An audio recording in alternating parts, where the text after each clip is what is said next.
Oi, gente. Então, dando continuidade aqui à descrição da estrutura do relatório de pesquisa.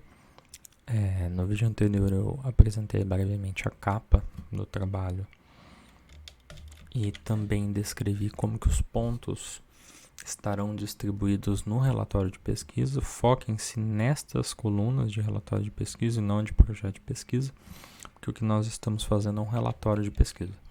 E fiquei agora de passar pelas diferentes seções que compõem o trabalho.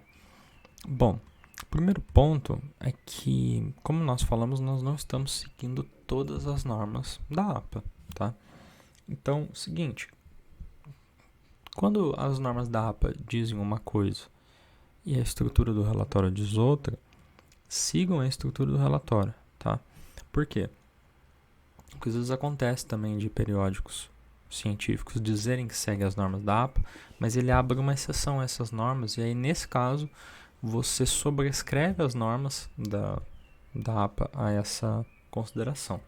Segundo ponto que eu quero destacar é que nas normas da APA os títulos de seções não são numerados, tá?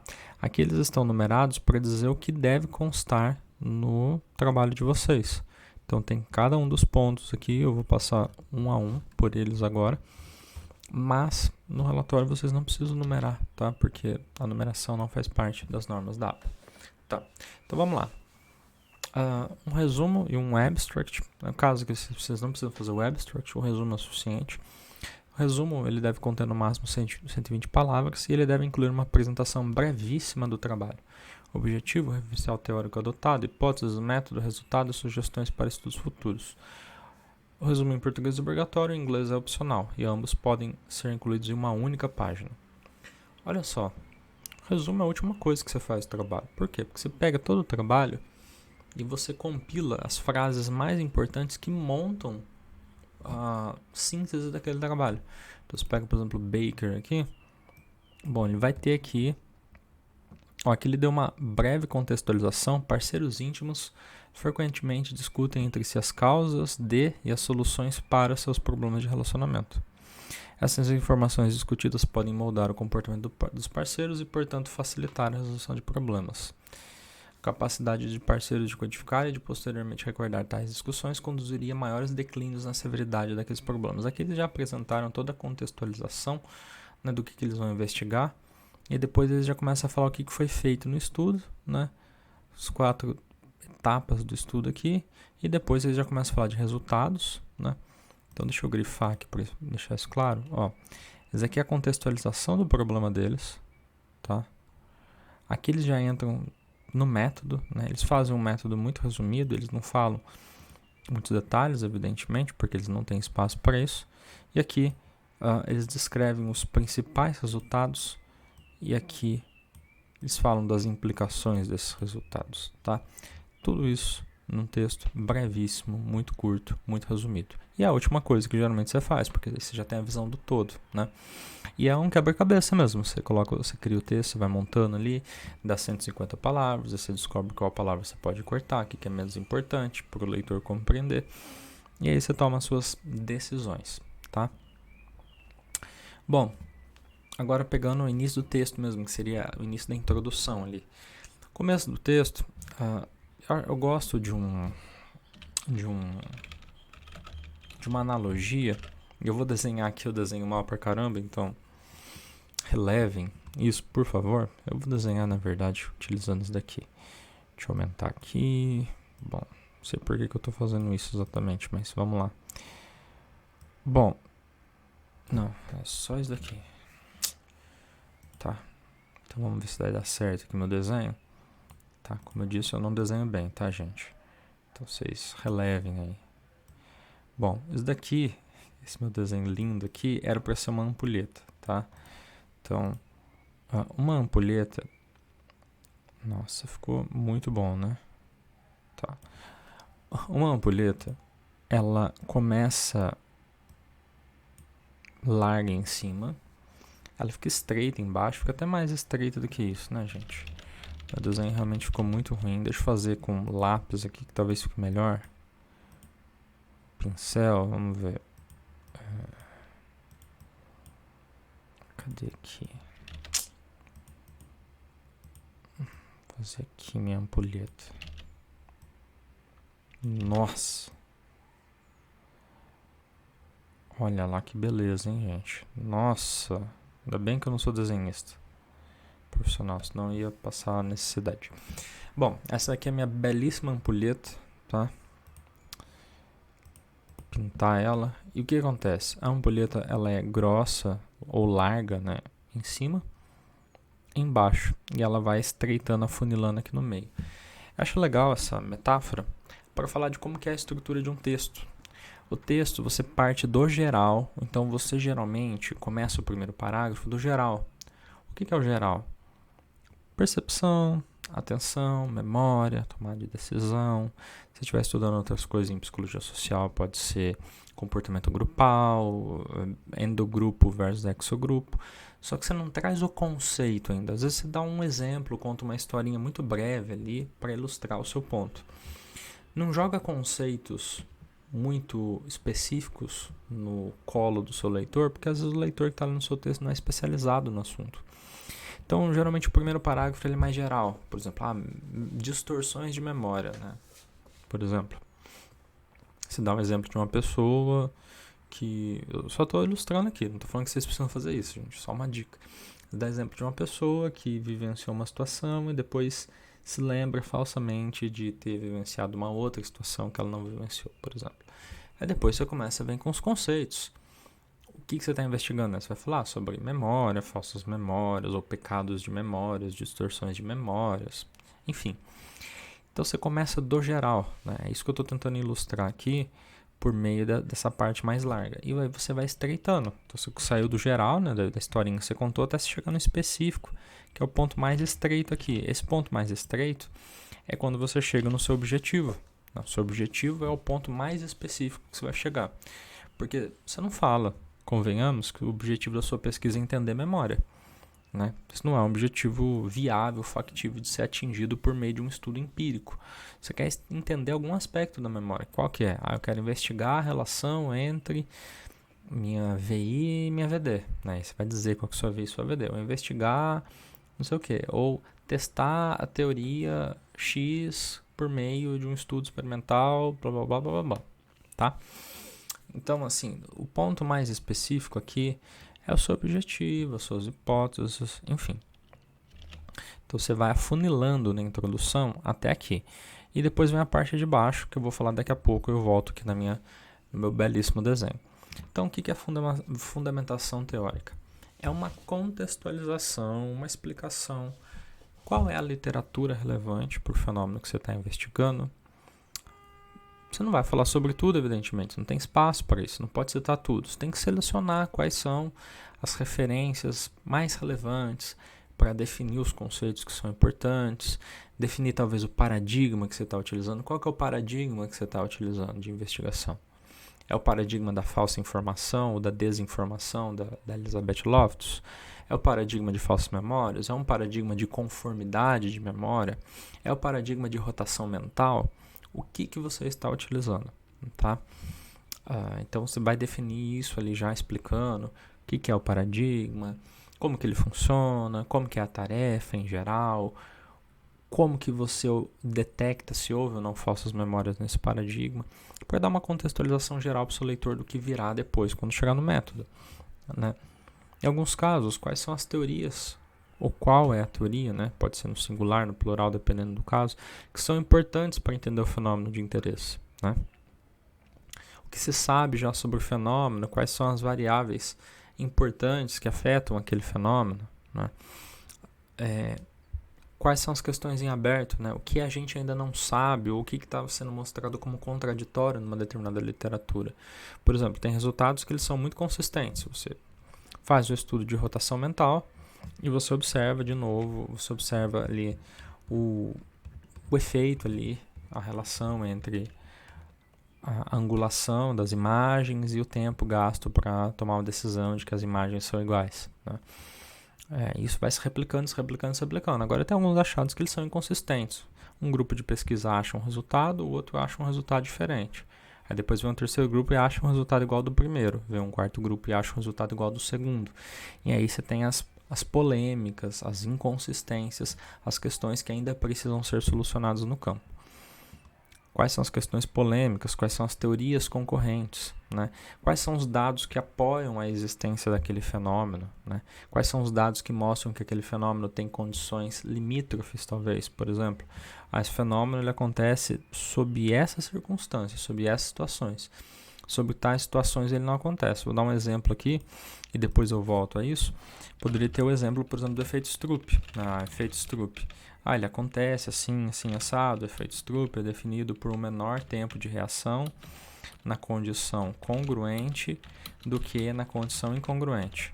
Só que eu sei que isso só acontece se as palavras forem apresentadas, por exemplo, na língua nativa do participante. Se ele fizer a tarefa em um idioma desconhecido, aí o tempo de reação da condição congruente e da condição incongruente é igual.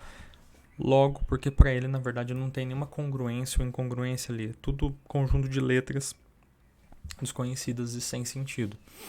Isso poderia ser relevante, talvez, a depender do estudo, se o nosso estudo fosse sobre o efeito Stroop. Não é sobre o efeito Stroop, mas eu poderia colocar algo na introdução ali. Então, eu vou ter que construir o argumento, apresentar as evidências relevantes, apresentar os conceitos relevantes, os autores relevantes, para chegar depois nos objetivos, nas hipóteses e nos racionais, tá? Então, são algumas coisas aqui da fundamentação teórica, tá? E aqui é onde a gente leva muito em consideração a questão da qualidade e da quantidade das referências que apoiam a construção do argumento em prol daquele estudo. Porque, na verdade, você está vendendo um produto aqui, que é o seu estudo empírico. E para vender esse produto, você tem que se basear na literatura prévia, tá? Bom, depois você vai falar dos objetivos, justificativa, hipóteses e racionais. Bom, vamos tentar separar as coisas, então, o que são cada uma delas. Os objetivos propostos, eles vão ao encontro das metas para o trabalho. Primeiro, o que se pretende alcançar, né?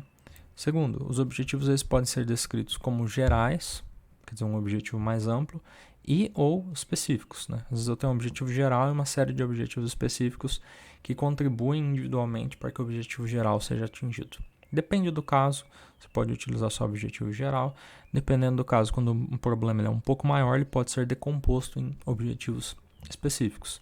Mas qual que foi o objetivo? Testar uma teoria, testar uma hipótese, investigar se uma variável está relacionada com a outra, investigar se dentre duas variáveis qual que está mais relacionada com a variável dependente. Existem várias possibilidades. O objetivo, ele é importante, porque quando eu vou ler o método do estudo, eu vou avaliar a pertinência do método. A pertinência do método é avaliada em função do objetivo que foi proposto, né? Quer dizer, se o meu objetivo é o método ele pode ser pertinente. Agora, se muda o meu objetivo, o mesmo método pode deixar de ser pertinente, porque ele não ajuda a atingir aquela resposta. Por exemplo, quando a pessoa tem objetivo falando de mudança, né? Por exemplo, eu quero avaliar mudanças desenvolvimentais em crianças, mudanças desenvolvimentais em crianças que pararam de frequentar creches durante a pandemia, né? Então, assim, desenvolvimento socioemocional, desenvolvimento cognitivo, motor, enfim. E aí a minha pesquisa tem um método lá, que o método ele envolve um estudo transversal, ou seja, um estudo que ocorre num único ponto do tempo. Esse método ele pode ser útil para vários objetivos, mas para esse objetivo aqui, de investigar, avaliar quais mudanças desenvolvimentais ocorrem em crianças que pararam de frequentar creches durante a pandemia, bom, já me parece ter um problema aqui, né? Como que você investiga mudança se você faz uma investigação num único ponto do tempo? Entende? Se o estudo só ocorreu num ponto do tempo, não tem como avaliar a mudança. Para avaliar a mudança, eu tenho que fazer um estudo longitudinal. Preciso acompanhar essas crianças em vários momentos, em pelo menos 2, idealmente 3 ou mais momentos do tempo, né, para eu avaliar se houve ou não mudanças desenvolvimentais, qual que foi a velocidade dessas mudanças, como que foram essas mudanças. Então isso é importante, né? Então aqui eu estou fazendo uma relação entre objetivo e método, e os objetivos eles dialogam diretamente com o método. Enquanto os objetivos me dizem o que eu quero atingir com o meu estudo, a justificativa ela me diz o porquê de eu querer atingir aquilo, né? Então aqui a justificativa tem muito a ver com a relevância, né? A justificativa ela tem a ver com relevância teórica, empírica, metodológica, conceitual. Então assim, teórica, né? Eu tenho uma teoria, então eu estou dando exemplos genéricos aqui, mas a ideia é essa mesmo, tá? Eu tenho uma teoria A que ela diz X. Eu tenho uma teoria B que diz Y. Eu vou conduzir um estudo que pode dar X, Y ou Z como resultados. Tem 3 possibilidades. Por exemplo, a teoria A diz que sei lá, idade e memória tem correlação positiva. E a teoria Y diz que idade e memória tem correlação negativa, tá? Tô dando exemplos absurdos aqui, mas mais uma vez a ideia é essa. Eu vou conduzir um estudo que pode dar, então, que idade e memória tem correlação positiva, pode dar que idade e memória tem correlação negativa, ou que elas não têm correlação, né? Ou seja, ao conduzir esse estudo, pode ser que a teoria A seja apoiada pelos dados e a B não, pode ser que a B seja apoiada pelos dados e a A não, e pode ser que os dados não apoiem quaisquer das duas teorias. Ou seja, a justificativa minha é a relevância teórica de testar teorias por meio do meu delineamento, que faz algumas predições ou tem hipóteses subjacentes. Por exemplo, a teoria A tem a hipótese de que o mundo funciona assim. A teoria B tem a hipótese de que o mundo funciona assim. Então eu vou conduzir um estudo. O meu estudo, segundo a teoria A, a hipótese é que dê isso. A teoria B é a hipótese de que dê isso daqui. Dependendo do que der, eu posso comparar o que as teorias previram e o que o meu estudo mostrou. Então a justificativa nesse caso seria uma justificativa teórica. Ela permitiria testar teorias. Ela pode ser uma justificativa metodológica, ela vai trazer contribuições combinando métodos até então não combinados. Pessoas que leem muitos assuntos, por exemplo, às vezes ela leu alguma coisa de psicologia da memória, alguma coisa de psicologia social. Por exemplo, isso acontece, né? A gente tinha os estudos de conformidade social. Eu vou tentar não ser muito extenso, mas eram aqueles estudos em que a pessoa via algumas linhas, né? E elas tinham que julgar, sei lá, qual que era a maior das linhas. E claramente era a terceira. Mas as pessoas tinham uma tendência maior a dizer que a resposta era a primeira ou a segunda linha, quando um confederado ali que estava trabalhando junto com o pesquisador antes indicava que essa era a linha mais comprida ou que essa era a linha mais comprida do que essa. Isso é um fenômeno denominado em psicologia social de conformidade social. Bom, descobriu-se posteriormente em memória que existe uma questão ali de contágio social da memória, que na verdade é chamado de conformidade de memória, né? Que basicamente é a mesma coisa aqui, só que isso daqui se dá no nível da percepção, que é uma tarefa em que as pessoas veem uma lista de palavras, então a pessoa vê lá abacate, dedo e bola.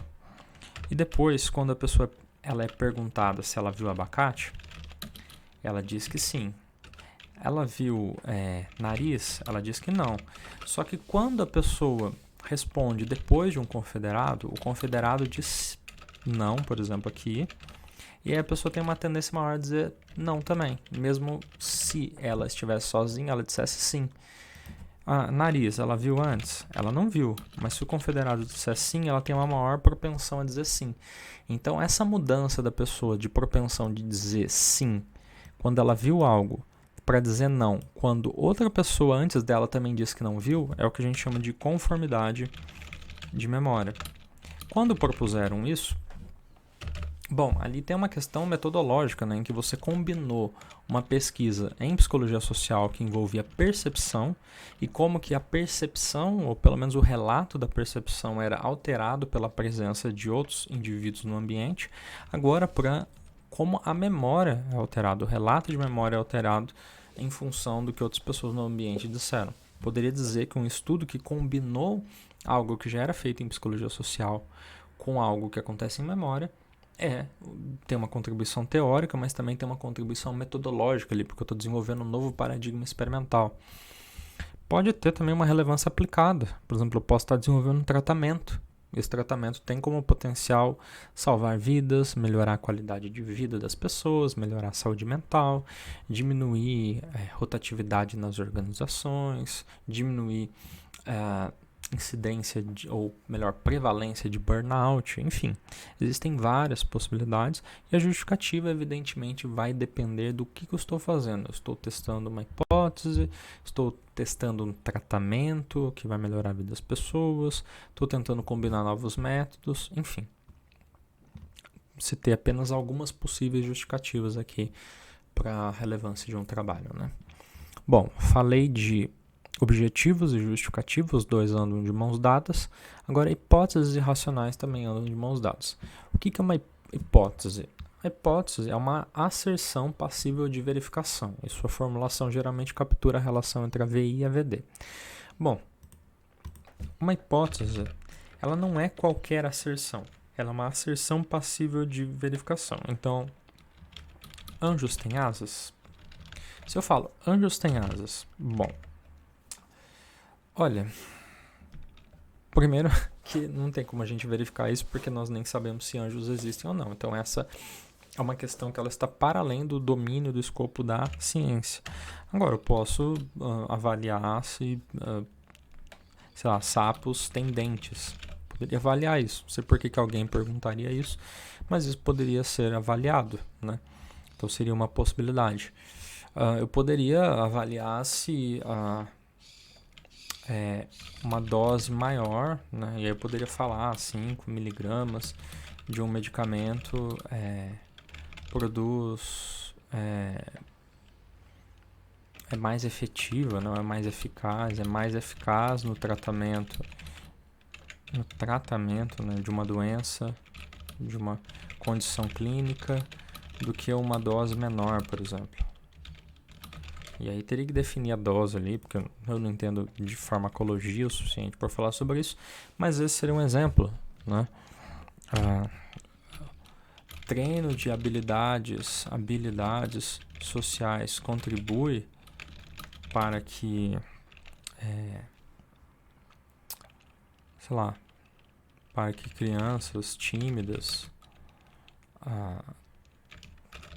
melhorem suas habilidades em contexto escolar. Poderia avaliar isso.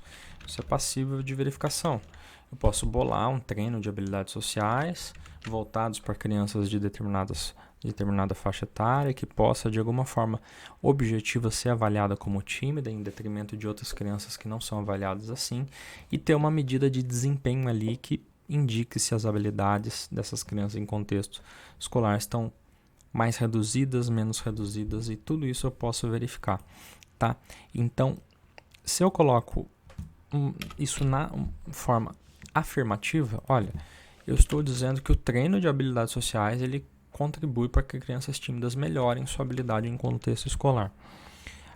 Eu posso conduzir um estudo que pode mostrar que isso é verdadeiro ou falso. E é nesse sentido que uma hipótese é uma asserção passiva de verificação.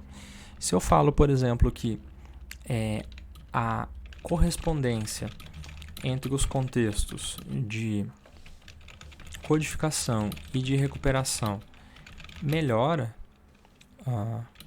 o desempenho de memória de aprendizes, se eu faço essa afirmação ela pode ser resumida como o princípio da especificidade da codificação, tá?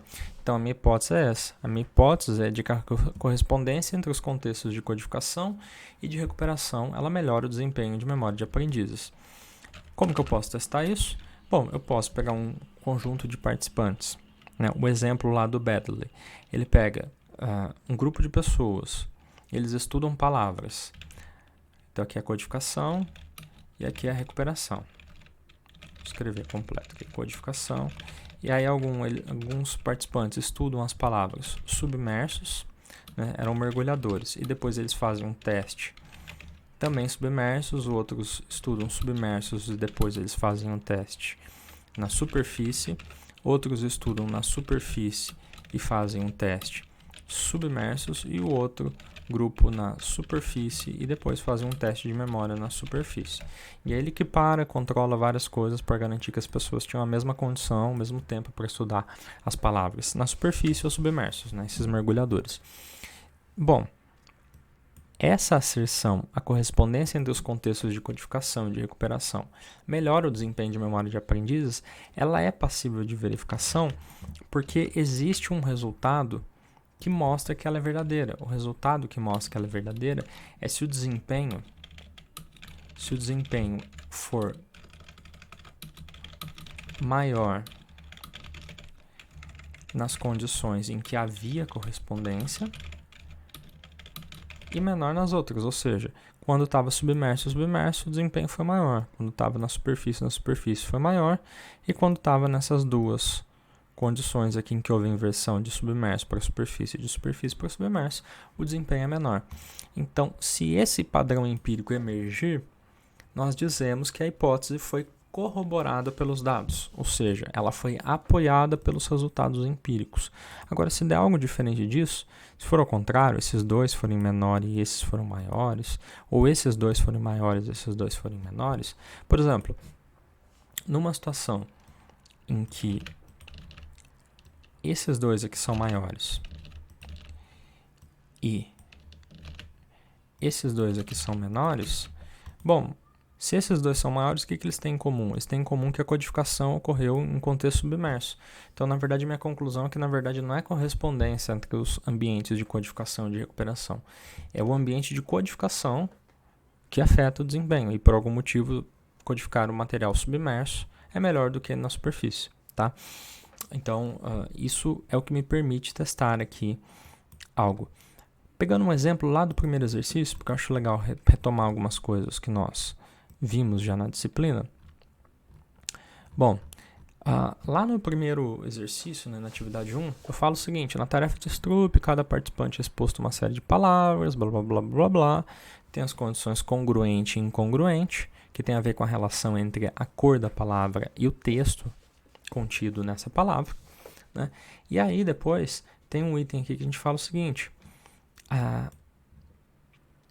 deixa eu ver aqui, visando tentar falsear a teoria da automaticidade, deixa eu ler lá a teoria da automaticidade que eu não li, aqui, ó, a teoria da automaticidade propõe que o reconhecimento de cores não é um processo automático, enquanto que o acesso ao significado de palavras escritas é um tanto quanto automatizado devido ao hábito de leitura. Essa automaticidade contribuiria, portanto, para menores tempos de reação nas tentativas congruentes da tarefa. Então, deixa eu até salvar isso daqui, copiar aqui. Tá, então essa é a teoria da automaticidade. E aí aqui a gente fala o seguinte: visando tentar falsear a teoria da automaticidade, um novo experimento é proposto. Nesse experimento, os participantes devem realizar a mesma tarefa. Ou seja, então eles vão ter lá tentativas congruentes. Então, por exemplo, verde na cor verde. E incongruentes, que é, por exemplo, verde na cor azul. E aqui ele teria que falar verde e aqui ele teria que falar azul. Na verdade, ele vai acabar lendo a palavra verde, né? E por isso que o tempo de reação aqui vai ser tempo de reação maior e aqui tempo de reação menor, tá? Deixa eu resumir aqui, abreviar para caber tudo. Beleza. Tá. E o que ele fala aqui? Nesse novo experimento, os participantes devem realizar a mesma tarefa de Stroop tradicional, no entanto, agora há uma segunda variável independente. Então, essa é a minha primeira VI agora. Então, as tentativas aqui, na verdade, eu vou chamar de relação cor-palavra. Essa é a minha primeira VI, VI 1, tá? E ela tem dois níveis, congruente e incongruente. Agora eu vou ter uma VI 2. Essa VI 2 é o idioma das palavras, português e Inupinhaque. Então, idioma das palavras. Então, é português e Inupinhaque, tá? todos os participantes do novo estudo são falantes nativos do português e jamais tiveram contato com Yupinhaque. Qual seria a hipótese da teoria da automaticidade nesse delineamento proposto? Lembrando, uma hipótese, ela é uma asserção passiva de verificação e sua formulação geralmente captura a relação entre a V e a VD. Olha só, vamos olhar esse caso aqui. Se a teoria da automaticidade diz que a leitura é um processo automático e o acesso ao significado de palavras escritas, então é automatizado, significa que a gente acessa as palavras de maneira automatizada e isso às vezes acaba atrapalhando a nomeação de uma cor em detrimento da leitura da palavra em que está essa cor. Então, o que eu esperaria, na verdade, se eu quisesse colocar minha hipótese, a hipótese da teoria da automatização, é de que o efeito Stroop, uma maneira de falar isso seria que o efeito Stroop ocorrerá. O efeito Stroop, na verdade, ele é tempo de reação maior e incongruente do que o tempo de reação incongruente. Então, na verdade, é esse daqui. É a definição do efeito Stroop. O tempo de reação vai ser maior na condição incongruente do que na congruente. Apenas para palavras em português, mas não para palavras em Iñupiaq. Essa é uma maneira elegante de expressar a hipótese da teoria da automaticidade, que olha, a automaticidade só ocorre na sua língua nativa. Você não sabe ler Iñupiaq, logo não tem efeito Stroop nesta condição. Uma outra maneira de falar isso, né? E aí a gente poderia falar de efeitos principais e de interação. Eu posso ter o efeito principal da relação cor-palavra, e eu vou dizer qual que é, blá blá blá. Efeito principal do idioma, blá blá blá, e eu vou dizer qual é, e eu posso falar o efeito de interação dessas duas variáveis, né? Da relação cor-palavra com o idioma. E o efeito de interação é basicamente isso daqui, né? Efeito de Stroop. Apenas nas palavras em português, mas não para as palavras em Iñupiaq. Eu não descrevi aqui os efeitos principais, tá? Mas poderia ser, aí eu teria que ver o que a teoria diz, né? Eu não sei exatamente qual que seria o efeito principal aqui, mas poderia ser talvez que o tempo de reação vai ser menor em em português do que em Iñupiaq. Poderia ser, opa, não, mas aqui seria aqui embaixo, pera. Isso, e aqui seria talvez que o tempo de reação seria menor em congruente do que em incongruente, no geral. Ignorando qual idioma, vai ser um pouco menor aqui. Então, essas aqui seriam as minhas hipóteses. Aqui eu teria uma hipótese, uma segunda hipótese de efeito principal e uma hipótese de interação, sendo que a mais importante que para mim, neste caso que eu estou falando, seria a hipótese de interação, tá? Agora, o seguinte, né?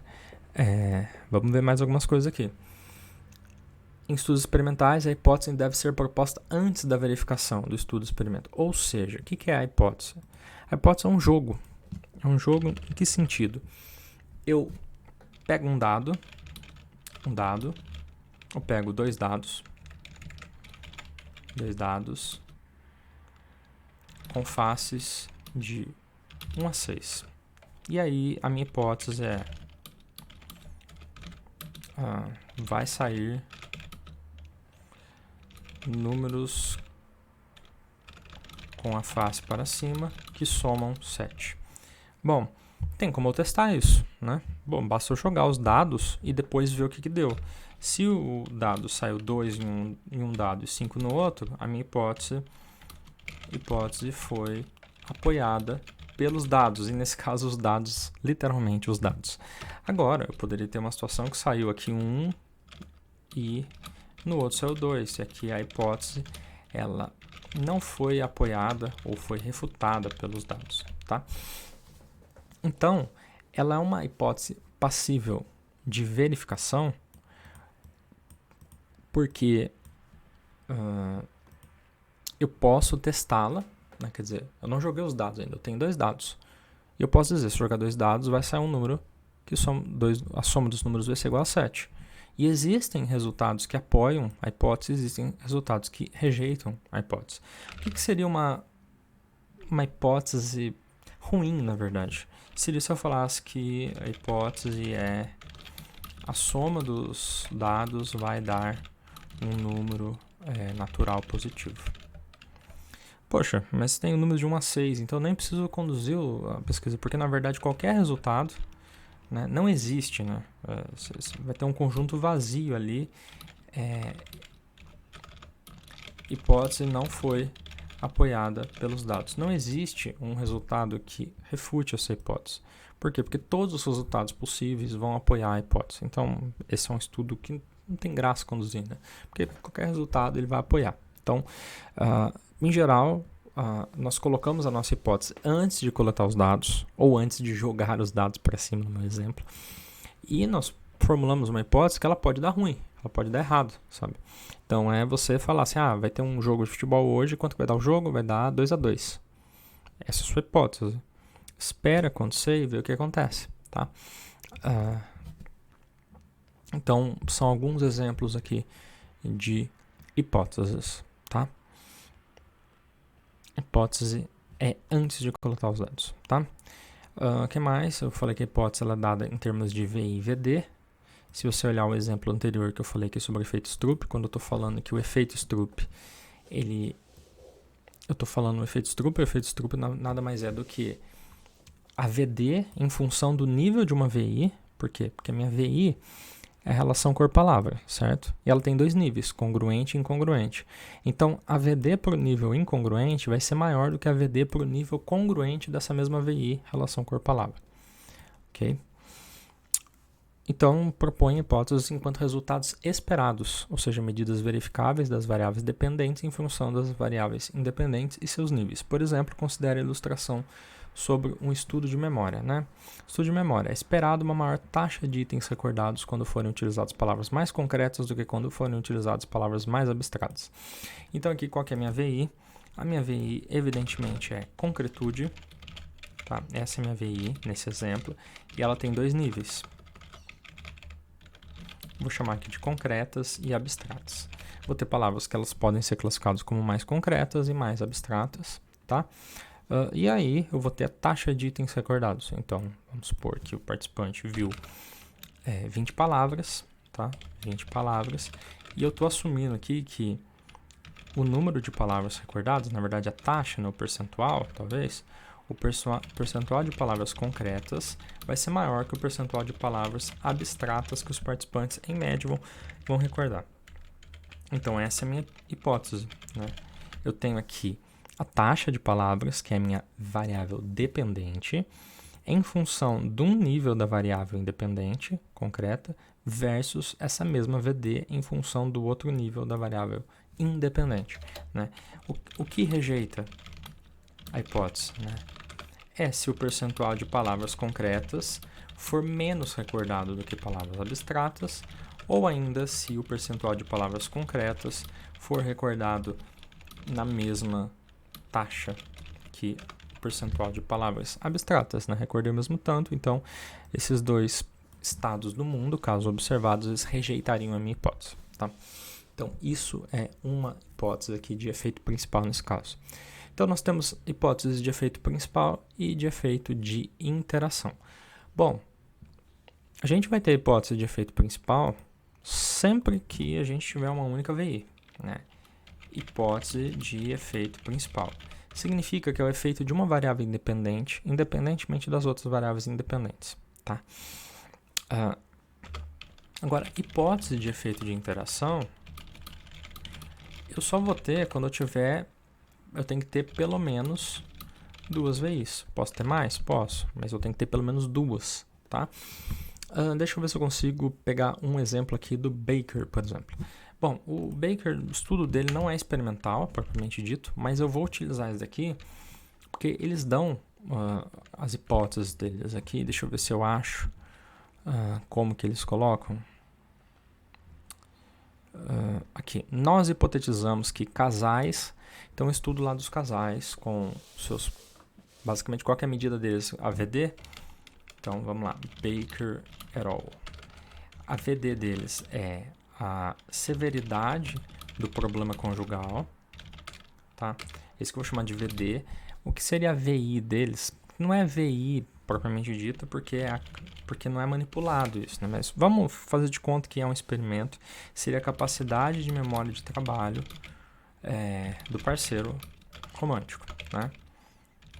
Então não é a minha capacidade de memória de trabalho, é a capacidade de memória de trabalho da pessoa com quem eu me relaciono, tá?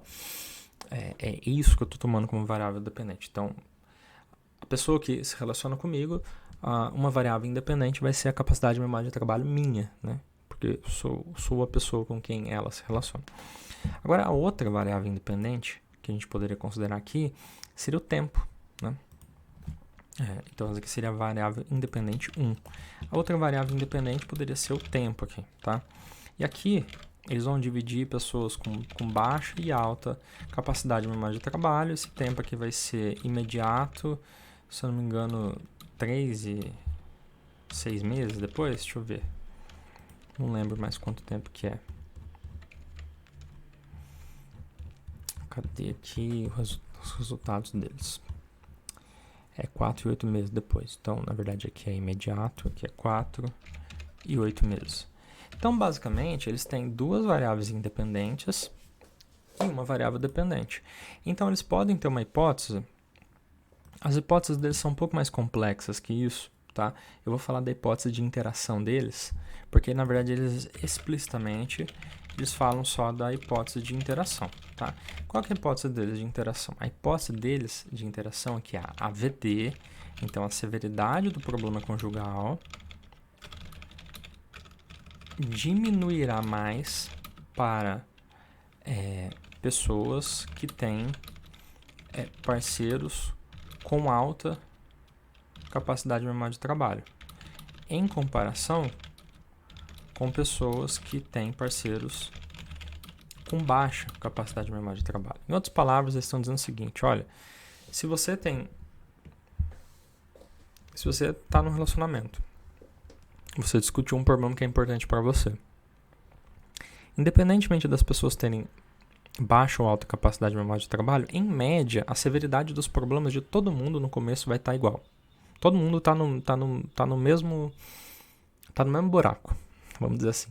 Só que, com o passar do tempo, as pessoas que namoram ou que são casadas com pessoas que têm alta capacidade de memória de trabalho, essas pessoas vão reportar maior diminuição na severidade do problema, indicado aqui pelas linhas pontilhadas. Tá? Essas linhas pontilhadas aqui. Por quê? Eles vão justificar isso. Isso não vem ao caso agora. A hipótese é que a queda vai ser maior para essas pessoas do que para as pessoas que estão relacionando com pessoas com baixa capacidade de memória de trabalho. Tá? Então, a variável dependente, nesse caso, como é uma hipótese de interação, o efeito dessa variável em função do tempo vai ser diferente, a depender de você estar nesse grupo de pessoas aqui da linha pontilhada, que são o grupo de pessoas que namoram, são casados com pessoas com alta capacidade de memória de trabalho, versus o efeito dessa variável independente, o tempo, na variável dependente, severidade dos problemas, se você estiver nesse grupo aqui, que é o das pessoas que namoram com pessoas que não têm uma capacidade de memória de trabalho tão elevada. Isso é uma hipótese de interação, tá? Mas eu poderia ter uma hipótese assim do tempo também, de dizer, olha, eu acho que em média todo mundo vai diminuir a severidade dos problemas. Em média, tá? Em geral, as pessoas vão diminuir a severidade dos problemas. E eu poderia ter uma hipótese também de capacidade de memória de trabalho, talvez uma hipótese de tipo, olha, em média, a severidade do problema vai ser menor para pessoas com alta capacidade de memória de trabalho. Eles não falam disso, eles só falam da hipótese de interação, tá? Mas eu posso formular uma hipótese só do tempo. Qual que é a minha hipótese do tempo? É que eu vou ter uma única linha aqui, então eu vou ignorar essas duas linhas, e minha única linha aqui vai ser... cadê aqui? Queria achar aqui como que eu faço uma linha. Acho que é aqui. Então, em geral, eu vou ignorar essas duas linhas, a minha hipótese é de que o negócio vai cair, em média, para as pessoas, tá? Isso seria uma hipótese do efeito do tempo, os problemas vão ficar menores conforme o tempo passar, tá? Isso seria uma hipótese do efeito principal do tempo. O que seria uma hipótese do efeito de capacidade de memória, de trabalho? Seria que, olha, ignorando os 3 tempos aqui, então vamos considerar um único tempo só. Eu acho que, em média, vamos chamar isso daqui de baixa capacidade de memória de trabalho. Então, em média, a severidade vai ser maior para essas pessoas e para as pessoas com alta capacidade de memória, a severidade vai ser menor. Então, seria uma única bolinha, um único retângulozinho, ignorando o tempo aqui. O tempo não existe nesse caso. A gente está ignorando a variável tempo, tá? Então, estou até excluindo ela aqui, riscando. Tá? Então, eu falei da hipótese a hipótese de efeito principal do tempo sobre a severidade dos problemas e a hipótese da capacidade de memória de trabalho sobre a severidade dos problemas. A hipótese de interação, por sua vez, é justamente considerar as duas coisas em conjunto. O efeito do tempo ele vai ser maior para pessoas com alta capacidade de memória de trabalho do que para pessoas com baixa capacidade de memória de trabalho. Ou melhor, para as pessoas com parceiros com alta e baixa capacidade de memória de trabalho. Ok? Essas são as hipóteses, só que esses daqui são os resultados. Se você quiser pensar, você consegue até pensar graficamente nas suas hipóteses. As suas hipóteses basicamente são os seus resultados, tais como você acha que eles vão acontecer. Só que antes deles terem acontecido. Então é como se eu ainda não tivesse espiado. Sabe aquele negócio do gato de Schrödinger? Né? O gato está vivo ou está morto? Seria eu tentar apostar se o gato está vivo ou morto antes de abrir a caixa. Né? E aí depois quando eu abro, na verdade eu já coletei os meus dados, aí eu vou ter a resposta, né? Eu vou ter os meus resultados. Mas a minha expectativa prévia é o que eu chamo de hipótese, né? Então eu posso ter efeito principal, eu posso ter efeito de interação, né? Se eu tiver mais de uma variável. No exemplo que eu dei antes, que eu estava falando de palavras concretas e abstratas, quando eu falo que a hipótese é de que palavras concretas elas vão ser mais recordadas do que palavras abstratas, eu tenho uma hipótese de efeito principal. Agora, se eu tiver uma segunda variável, por exemplo, eu tenho uma variável que é intervalo de retenção. Tá? Então, na verdade, eu vou ter aqui que os participantes estudam palavras, mas eu vou ter uma segunda VI que eu vou chamar de intervalo de retenção. Então, níveis, eu vou ter imediato e eu vou ter atrasado. E esse atrasado aqui vai ser 48 horas, por exemplo. Não sei se é esse valor que está lá. Então, a minha hipótese do efeito principal de concretude é que as pessoas vão recordar mais palavras concretas do que abstratas, tá? Agora, a minha hipótese do efeito principal do intervalo de retenção é, sei lá, as pessoas elas vão lembrar mais palavras no teste imediato do que no teste atrasado. Por quê? Porque as pessoas esquecem com a passagem do tempo. Então, minha hipótese é desse efeito aqui, efeito principal.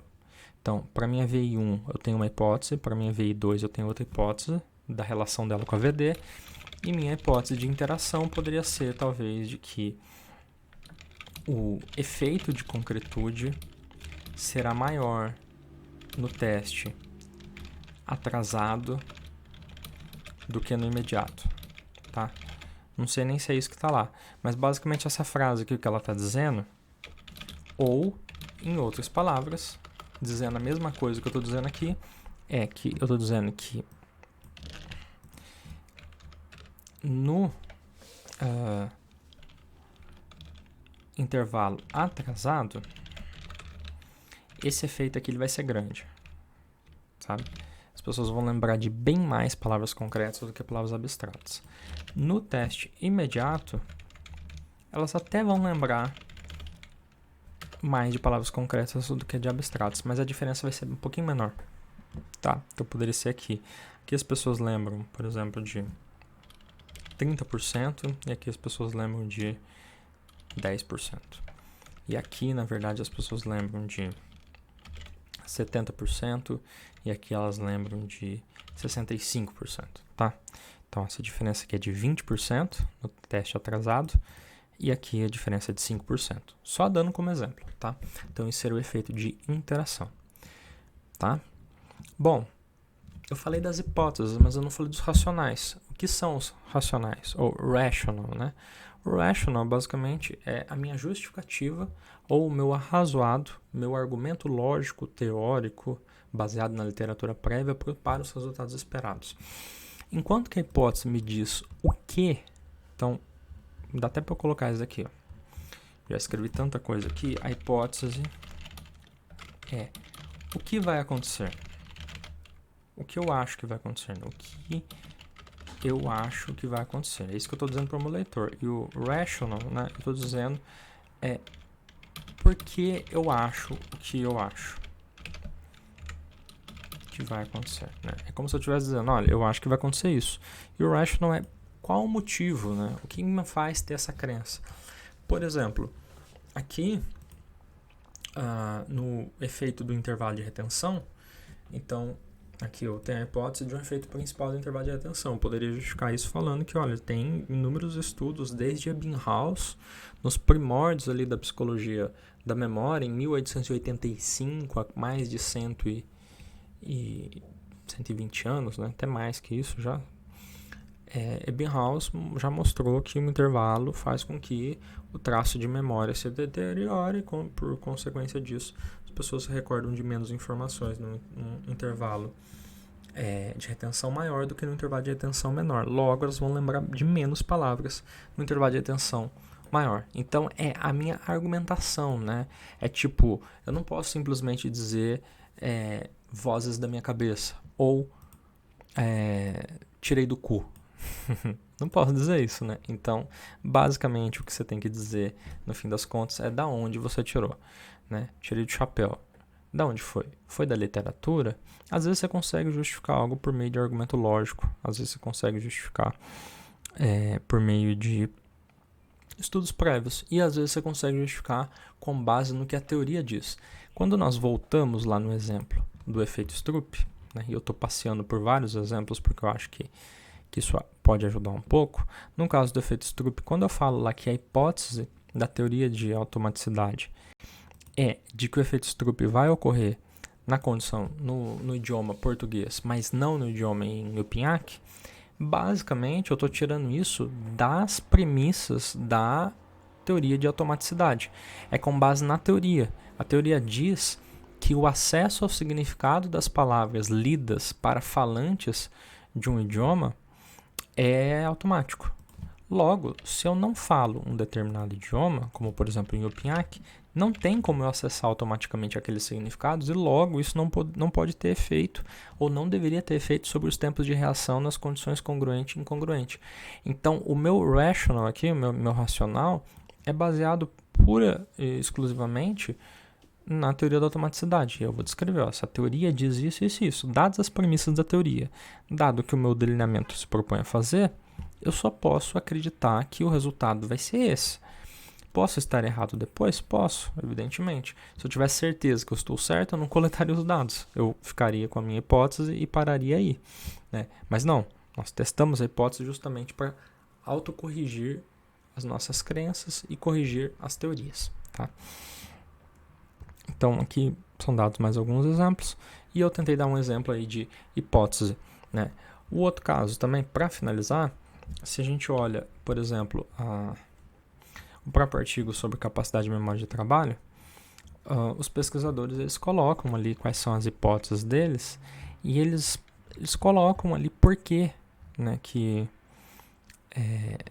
eles acreditam naqueles resultados. Né? Por que eles acham que é aquilo que vai acontecer? Deixa eu ver se eu acho aqui. Na verdade, eles colocam toda a construção ali, né? Olha, discutir problemas é algo complexo. Envolve você manter ativamente várias informações, pensar no que foi dito antes, pensar como você vai argumentar, recuperar informações, processar, ignorar informações distratoras e irrelevantes. E aí eles vão fazer toda a construção do porquê que eles consideram que a capacidade de memória de trabalho é relevante na diminuição da severidade de problemas conjugais, né? E é a partir desse argumento lógico, dado que a gente sabe sobre capacidade de memória de trabalho, que eles tentam argumentar do porquê que capacidade de memória de trabalho poderia ter uma relação com severidade de problemas conjugais. Então esse é o rational deles, né? Que é descrito ali também. E eles voltam a descrever isso na parte do... Cadê? Tem um ponto aqui que eles descrevem isso, deixa eu ver se eu acho. Aqui, nossa predição é de que a capacidade de memória de trabalho facilitaria uma melhor codificação da comunicação relevante ao problema, o que por sua vez facilitaria a recordação em longo prazo e consequentemente a resolução de problemas. Eles vão descrever um pouquinho isso, né? Cadê? Não, na verdade eles dizem isso aqui atrás, eu acho. Cadê?